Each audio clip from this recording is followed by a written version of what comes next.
Akala ko gusto lang nilang kunin ang files. Pero ang totoo, gusto nilang patahimikin ang lahat. Hindi ko na hinintay ang umaga. Pagbalik ko sa bahay, hindi ko na pinatay ang ilaw. Wala nang sense magtago kung alam na nila kung nasaan ako. Ang kailangan ko ngayon, iligtas si Nana at maipasa ang ebidensya sa tamang tao. Tumawag ako kay Dana gamit ang number na nasa contact list ni Nana. Nakuha ko sa previous shift notes. Nanginginig ako habang nagri-ring. Hello? Sagot niya, alerto. Dana, ako to caregiver ni Nana. Please, makinig ka, may kailangan kang malaman. Tungkol sa nursing home. Tungkol sa nilunok ko laway ko, nanay mo, natahimik siya. Anong sinasabi mo? Kumunot boses niya. Hindi ko na pinaligoy. May video.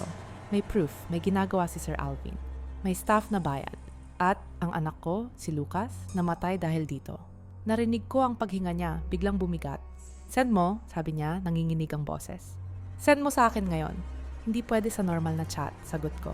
Ma-trace, pero pwede kang pumunta ngayon. Kunin mo si Nana, ilabas mo siya sa facility agad. Hindi ko kaya ngayon. Dana, putol ko, matatag kahit nanginginig. Kung mahal mo ang nanay mo, ngayon na. Saglit na katahimikan, tapos marahang, okay, pupunta ako. Kasabay nun, may kumatok sa pinto ko. Tok, tok. Tok, hindi malakas. Pero siguradong sigurado, parang alam nila na nandoon ako. Hindi ako gumalaw, tumunog ulit ang katok. May boses sa labas. Ma'am, delivery po. Delivery? Gabi? At wala akong order. Kinuha ko ang cellphone ko. Tinext ko si Rico. May tao sa labas. Delivery daw. Mabilis ang reply. Huwag mong bubuksan. Lumabas ka sa bintana now. Bumilis tibok ng puso ko. Nagmamadali akong kumuha ng bag. USBs, notebook, prints. Lumapit ako sa likod, sa maliit na bintana ng kusina. Binuksan ko, at lumusot ako palabas, tumama ang paa sa lupa.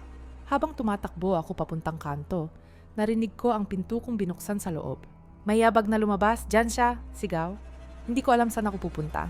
Ang alam ko lang, kailangan kong makarating sa isang public place at makapag-upload ng files. Sa jeep terminal, marami ang tao, dun ako sumiksik. Sumakay ako sa jeep papuntang City Hall area kung saan may media outlets at police stations. Pero kahit maraming tao, ramdam kong may sumusunod. Sa salamin ng jeep, may motor na palaging nasa likod ko. Pagbaba ko, dumiretso ako sa isang maliit na print shop na may computer. Kuya, pwede po mag-email? Nanginginig akong tanong. Habang nakalagin ako sa bagong email account, ginawa ko on the spot. Hinati ko ang files para kahit ma-delete ang isa, may matitira. In-email ko sa 3 tao. 1 kay Dana to. Sa isang local journalist email na binigay ni Rico, 3. At sa public tip line ng isang news page, pinindot ko ang send. At doon ko lang napahinga ng kaunti. Pero sandali lang, may message pumasok sa phone ko. Unknown number, too late. Nanlaki mata ko. Tinawagan ko si Dana agad. Dana? Nasaan ka? Nakuha mo na ba si Nana? Sumagot siya, nanginginig. Nandito ako sa facility. Ma'am, may nangyari. Sinabi ng admin, si Sir Alvin, na hindi daw pwedeng ilabas si Nana kasi may incident report. Anong incident? Biglang may sumigaw sa background. May commotion, may tunog ng metal na bumagsak. Dana? Sigaw ko. Narinig ko ang boses ni Sir Alvin. Malinaw sa tawag. Ma'am, ang hirap niyo pong kausap. Parang tumigil ang dugo ko. Kayo, halos hindi ko mabuo. Bakit hawak niyo phone ni Dana? Tumawa siya, maiksi. Malamig. Kasi gusto ko pong maintindihan niyo. Kapag binangga niyo ang sistema, kayo ang mababasag. Nasend ko na, pabulong pero matigas. Nasa journalist na, nasa public na. Tahimik siya sandali, tapos congratulations. Tapos marahan. Pero alam mo bang, si Lucas mo ma'am, hindi lang aksidente. Parang sinaksak ang dibdib ko. Anong ibig mong sabihin?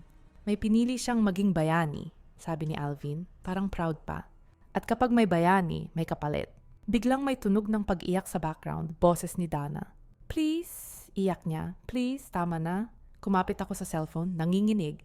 Alvin, kung may tao ka pang natitirang konsensya, wala, sagot niya diretso. Pero may deal ako sa'yo. Humigpit sikmura ko, ano? Ibalik mo ang original files. Yung nasa storage, yung notebook. Lahat kapalit, buhay ni Nana at ni Dana. Nanginig buong katawan ko. Doon ko naintindihan ang tunay na twist. Hindi lang pala sila nagtatago ng krimen. Kinagamit nila ang mga mahal natin para patahimikin tayo. Pinikit ko mata ko.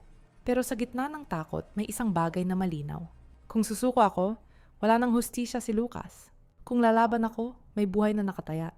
At sa sandaling iyon, may pumasok na bagong message sa email ko, galing sa journalist. We received your files. We're running the story tonight. Are you safe? Huminga ako ng malalim. Tiningnan ko ang langit. Madilim, pero may konting liwanag sa gilid. Sumagot ako ng isang salita, no.